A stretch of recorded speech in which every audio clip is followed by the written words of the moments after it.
Welcome to Learning English, a daily 30-minute program from the Voice of America. I'm Ashley Thompson. And I'm Mario Ritter Jr. This program is designed for English learners, so we speak a little slower and we use words and phrases especially written for people learning English. Today, China and Japan reached an agreement over the release of wastewater from Japan's destroyed Fukushima nuclear plant. Brian Lynn has that story. John Russell and I present today's Health and Lifestyle Report. We close by hearing the lesson of the day. But first, China and Japan have reached an agreement over the release of wastewater from Japan's destroyed Fukushima nuclear power center. The deal prepares the way for China to restart Japanese seafood shipments it banned because of concerns over the wastewater. Representatives from both countries announced on September 20th a deal had been reached. Japanese Prime Minister Fumio Kishida said the agreement had established a level of mutual understanding on the issue. China's government began banning sales of seafood coming from Japan more than a year ago. Officials said they were concerned the wastewater, which was treated to remove radioactive material, might poison seafood products sold in China. Japan has repeatedly said its testing and monitoring efforts have shown the treated wastewater presents no risk of radioactive poisoning to humans. Operators of the Fukushima Center announced in June 2023 that they had begun testing the process of releasing treated wastewater into the sea. The water first passes through equipment designed to remove harmful materials. Japan's government says the processed water is considered treated, not radioactive. But experts say it is impossible to remove all radioactive material from the wastewater. Government officials have said tritium, a radioactive form of hydrogen, is the only substance that cannot be removed from the water.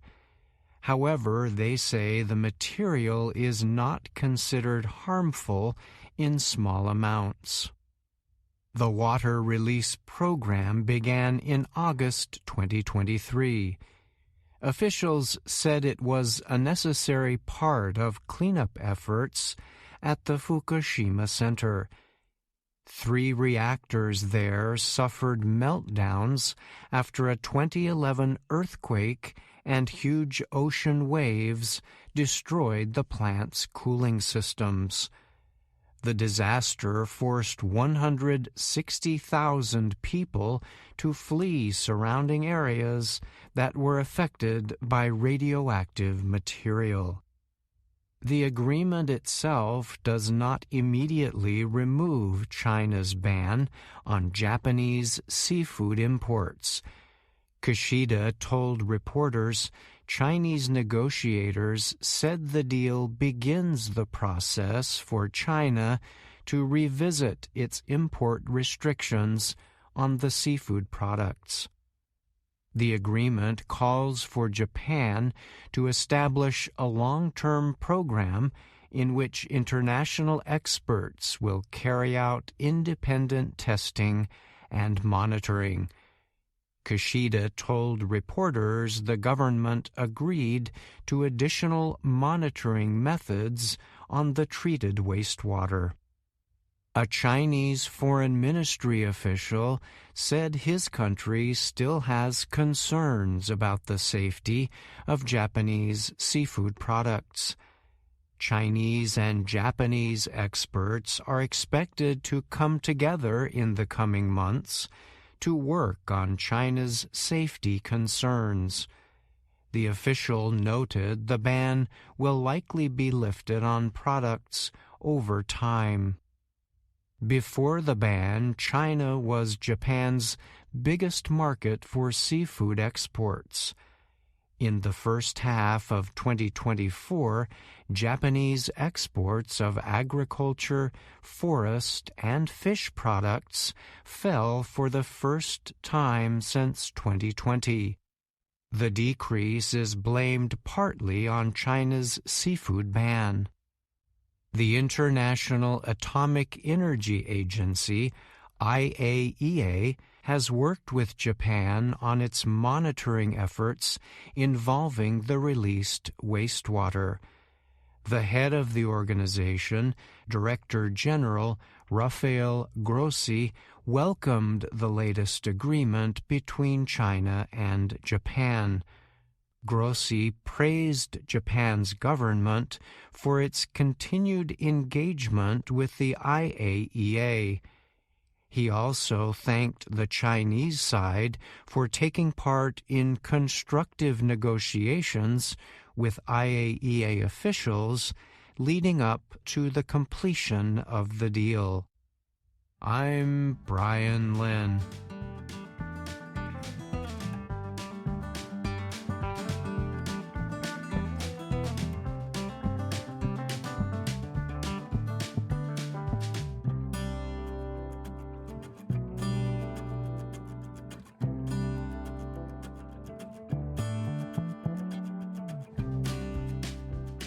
Over the past 20 years, injuries related to dog walking have been on the rise among adults and children in the U.S., Johns Hopkins University researchers say.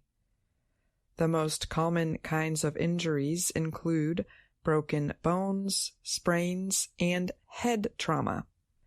From 2001 to 2020, the estimated number of adults treated for dog walking injuries at emergency departments increased from 7,300 to 32,300 a year.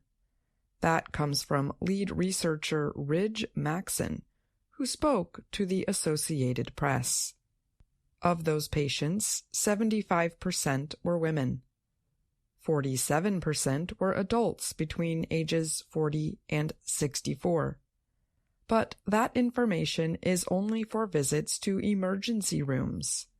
Maxson said many people might seek treatment at other healthcare centers for their injuries, including at primary care, specialty, or urgent care clinics.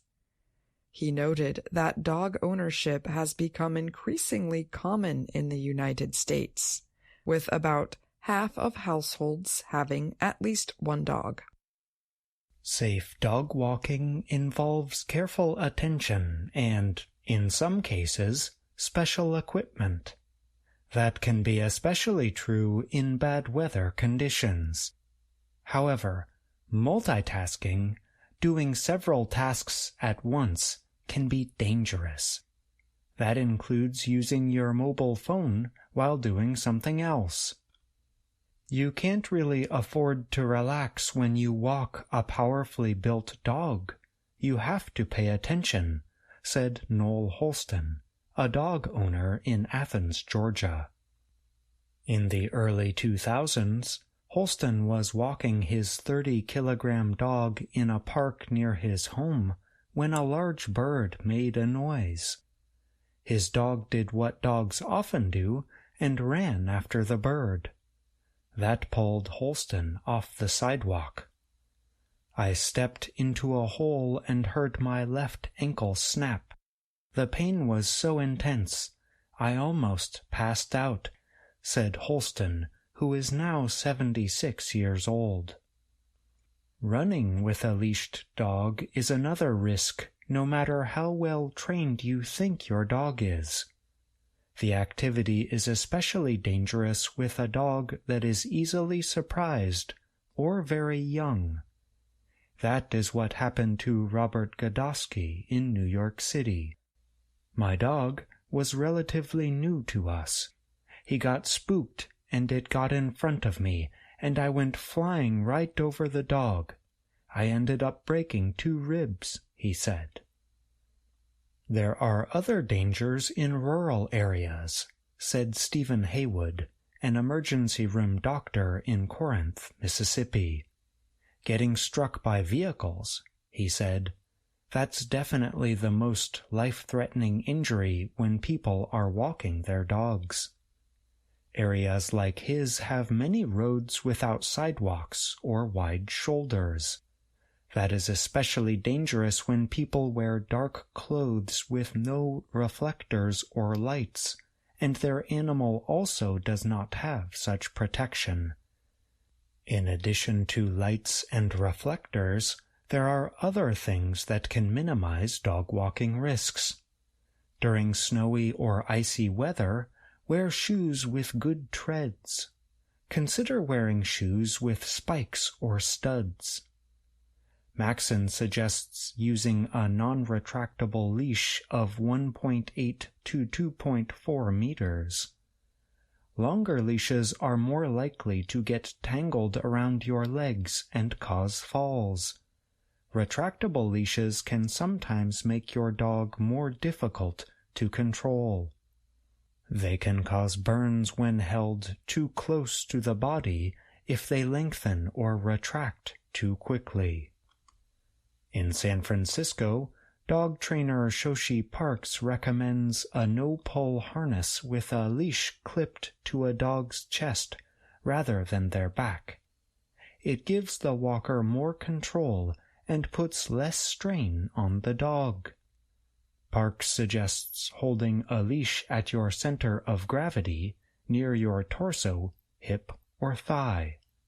Put your hand through the loop of a leash and hold it a little lower down. She calls retractable leashes no-go, meaning you should not use them. They can cause burns when held too closely to the body if they lengthen or retract too quickly. For people with problems balancing or moving around, experts suggest seeking help walking a dog, especially in bad weather. Helpers could include a neighbor, an older child, or a professional dog walker. Haywood and Maxon agreed that balance and strength training exercises, especially for older adults, can help decrease the risk of falls and broken bones. And they said working with a dog trainer helps not only the dog, but the walker, who can learn to read their dog's body language better. Even young, healthy, strong people may have difficulty controlling larger breeds that aren't used to walking on a leash. Any exercise to give strength, give balance, is going to help, Haywood said. Make sure you can control the dog that you're walking. I'm Ashley Thompson. And I'm John Russell.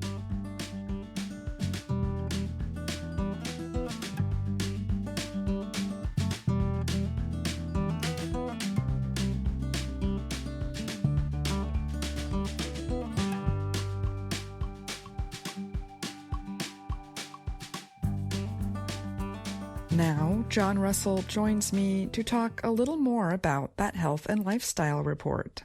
Welcome, John. Hi, Ashley. Thanks for having me on the show. So, the word retractable appeared many times in our report. Can you explain that term a little more for our listeners? Sure. We can connect retractable to the verb retract.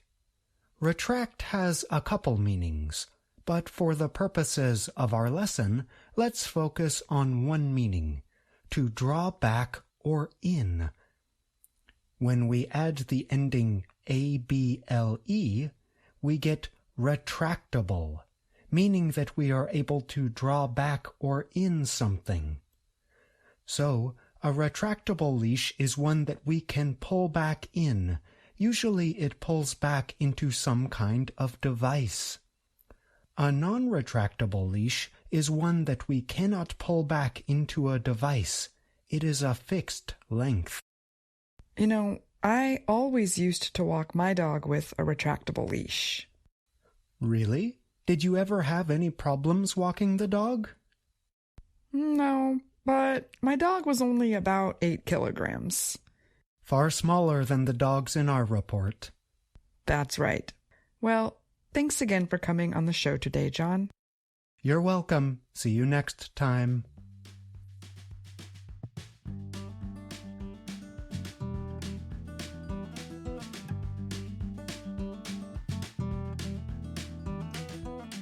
On tomorrow's education report, many American colleges have fewer students than they had before the COVID-19 pandemic.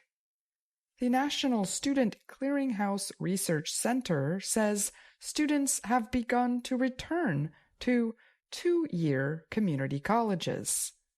But student numbers at 4-year colleges remain lower than expected.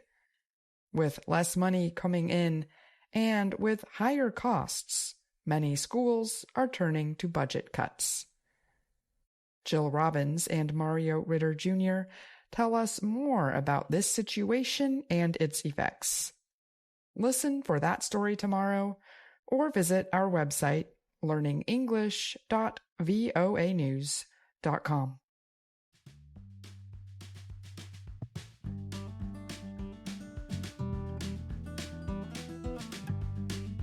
VOA Learning English has launched a new program for children. It is called Let's Learn English with Anna. The new course aims to teach children American English through asking and answering questions and experiencing fun situations. For more information, visit our website, learningenglish.voanews.com.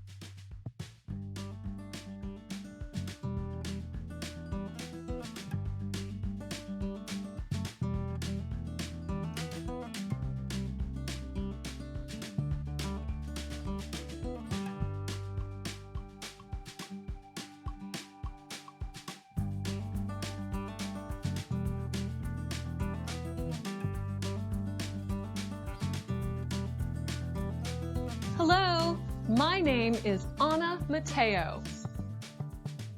My name is Andrew Smith. And I'm Jill Robbins. You're listening to the lesson of the day on the Learning English podcast. Welcome to the part of the show where we help you do more with our series, Let's Learn English. The series shows Anna Mateo in her work and life in Washington, D.C. In Washington, D.C., you can get to many places by using the bus or metro train. And a lot of people use bicycles or scooters to get from one place to another. But it can still be useful to have a car. And that's why Anna wants to get her driver's license. The license gives her legal permission to drive a car. To get the license, she has to take her driving test on a Saturday. In Lesson 21 of the Let's Learn English series, Anna's friend Marcia invites her to a party. The party is on Saturday, so Anna thinks she can't go to it because of her driving test. Let's listen. Hey, Anna. My friend is having a party on Saturday. Can you come with me? Sorry, I can't come with you. I have to get my driver's license. Will you be busy all day? I don't know. First, I have to take a test on the computer. Then I have to take a test in the car. But you have to take the test during the day, don't you? Yes. Luckily, Anna learns that the party is at night. The party is at night. Oh, then I can come with you to the party on Saturday night. Great! I have to help my friend with the party. Can you help me? Sure, that sounds like fun. In a previous lesson of the day, Andrew and I explained how speakers of English change the pronunciation of the verb can when they talk more quickly. Can changes to kun. Listen again to Anna and Marcia. In these sentences, they mostly pronounce the verb can with slower speech. The party is at night. Oh, then I can come with you to the party on Saturday night. Great! I have to help my friend with the party. Can you help me? Sure, that sounds like fun.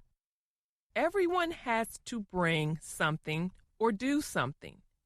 You can bring food or you can perform.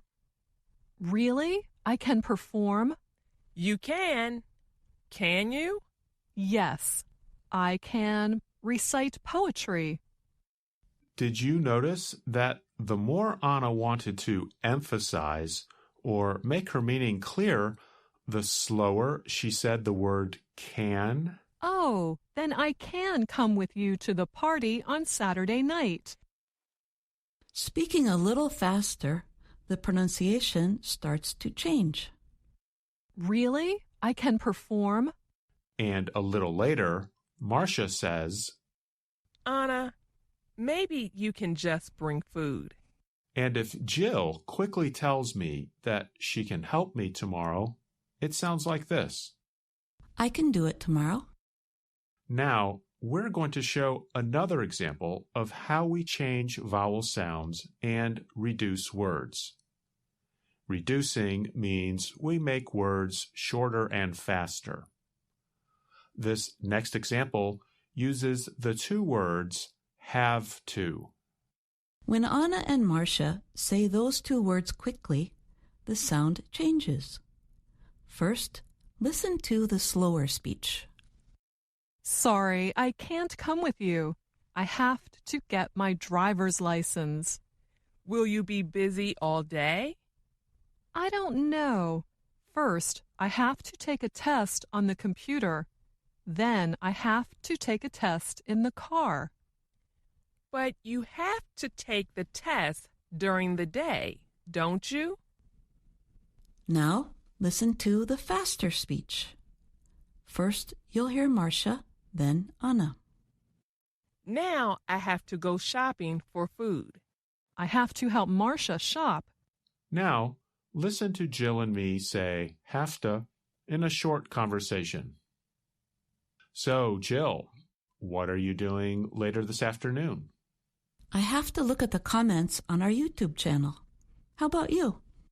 Well, I have to do a lot of things. I have to check my camera. I have to review some notes for a story. I have to go to the grocery store. I have to, what else do I have to do? Oh, I have to clean up some things, and I have to get ready for tomorrow. Whoa, do you really have to do all that? Can't you wait and do some of it tomorrow? I guess I don't have to get it all done, but I'd rather do it sooner. I'd rather means that you prefer to do something or be something. So, Jill, would you rather be a hammer or a nail? Well, I don't think I would want to be either. But if I had to choose, I would be a hammer. But I'd rather be a bird than a hammer. Me too. We're going to talk more about the phrase I'd rather in another lesson of the day. I'm Jill Robbins, and you're listening to the Lesson of the Day on the Learning English podcast. Now, let's go back to Lesson 21. Listen to these two sentences and see if you can identify or name the subject and verb of each sentence. Everyone has to bring something or do something. Nobody recites poetry at parties. Did you hear the subject and verb? In the first example, they were the words everyone has. And in the second one, they were the words nobody recites. Recites means to say something aloud, usually from memory, like a poem, speech, or the words to a song. There is something interesting about the subjects of those sentences. In fact, the words are so special that everyone studies them in English class. Andrew, when you think of everyone, do you think of one or more than one person? Well, of course, I think of more than one. Yeah, you're thinking of lots of people. But here is why the word everyone is special. Listen to the example again. Everyone has to bring something or do something. Marcia says everyone has. Everyone means more than one person, but the verb has agrees with a singular subject. So that's how the word is special. The word nobody follows the same rule. We can think about more than one person when we say nobody, but the verb agrees with a singular subject. Listen. Nobody recites poetry at parties. Here are some more words that can refer to more than one person or thing, but that take a verb that agrees with a singular subject. The words are every, everyone, nobody, somebody, someone, everybody, anybody, and anyone. In English-speaking countries, everybody learns the grammar rule for those words in school. But not everyone remembers them. And some people may not feel it sounds natural to follow that rule with the word every. Here is a sentence you can use to help you remember the rule. Every window needs washing. And here's some words from a song. Everybody loves somebody sometime. Ah, yes, I know that song. Are you going to sing that, Jill? Yeah. Everybody loves somebody sometime. Sounds good to me. Thanks. But there's a famous recording of that song by Dean Martin that sounds a lot better. Well, Jill, what's the plan for our next lesson of the day? I'm still working on that, but you just said something that gives me an idea. In Lesson 22 of Let's Learn English, Anna is planning her new show for children. Her producer, Amelia, asks her about it. Let's listen. So, Anna, what's the plan for the show? When we say, what's the plan for, that's just another way of saying what will happen or what are we going to do? And we say, what's the plan for when we are doing something together with another person or persons. Tune in for our next podcast when we listen in on Anna making plans with her producer, Amelia. Thanks for listening to the Lesson of the Day on the Learning English podcast. I'm Jill Robbins. And I'm Andrew Smith.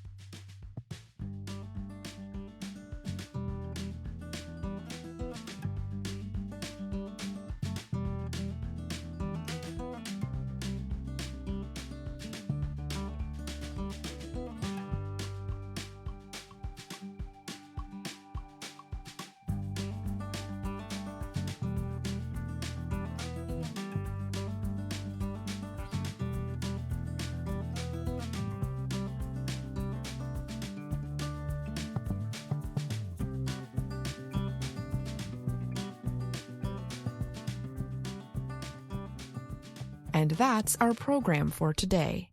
Join us again tomorrow to keep learning English through stories from around the world. I'm Ashley Thompson. And I'm Mario Ritter Jr.